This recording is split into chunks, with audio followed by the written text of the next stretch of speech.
ನಮಸ್ಕಾರ ಸ್ನೇಹಿತರೆ, yorker talk Kannada ಚಾನೆಲ್ಗೆ ಸ್ವಾಗತ. ಮಹಾರಾಷ್ಟ್ರ ರಾಜಕಾರಣದಲ್ಲಿ ಇಂದು ದೊಡ್ಡ ಮಟ್ಟದ ವಿವಾದವೊಂದು ಸ್ಫೋಟಗೊಂಡಿದೆ. ಉಪಸಭಾಪತಿ ಹಾಗೂ ಸಚಿವ ನರಹರಿ ಜಿರ್ವಾಲ್ ಅವರಿಗೆ ಸಂಬಂಧಿಸಿದ್ದು ಎನ್ನಲಾದ ಆಕ್ಷೇಪಾರ್ಹ ವಿಡಿಯೋವೊಂದು ಸಾಮಾಜಿಕ ಜಾಲತಾಣದಲ್ಲಿ ವೈರಲ್ ಆಗಿದೆ.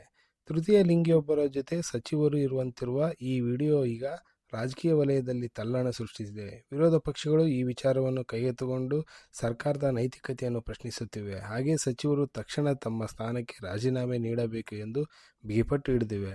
ಆದರೆ ಈ ಎಲ್ಲ ಆರೋಪಗಳನ್ನು ಸಚಿವ ನರಹರಿ ಜಿರ್ವಾಲ್ ಅವರು ಅಲ್ಲಗಳೆದಿದ್ದಾರೆ. ವೈರಲ್ ಆಗಿರೋ ವಿಡಿಯೋ ಸಂಪೂರ್ಣ ಮಾರ್ಫಿಂಗ್ ಮಾಡಲ್ಪಟ್ಟಿದೆ ಮತ್ತು ಇದು ಸತ್ಯಕ್ಕೆ ದೂರವಾದುದು ಎಂದು ಅವರು ಸ್ಪಷ್ಟಪಡಿಸಿದ್ದಾರೆ.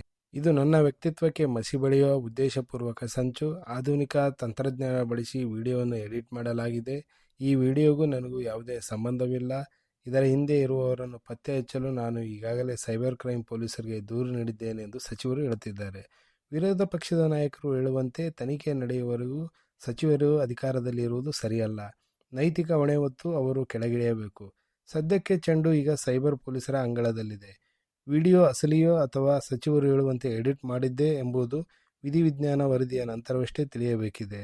ಅಲ್ಲಿಯವರೆಗೂ ಮಹಾರಾಷ್ಟ್ರ ರಾಜಕೀಯದಲ್ಲಿ ಈ ವಿಡಿಯೋ ವಾರ್ ಮುಂದುವರಿಯುವುದು ಖಚಿತ. ಇನ್ಫಾರ್ಮೇಟಿವ್ ವಿಡಿಯೋಗಾಗಿ ಯಾರ್ಕರ್ ಟಾಕ್ ಕನ್ನಡ ಚಾನಲನ್ನು ಶೇರ್, ಸಬ್ಸ್ಕ್ರೈಬ್, ಕಮೆಂಟ್, ಲೈಕ್ ಮಾಡುವ ಮೂಲಕ ಪ್ರೋತ್ಸಾಹಿಸಿ. ಧನ್ಯವಾದಗಳು.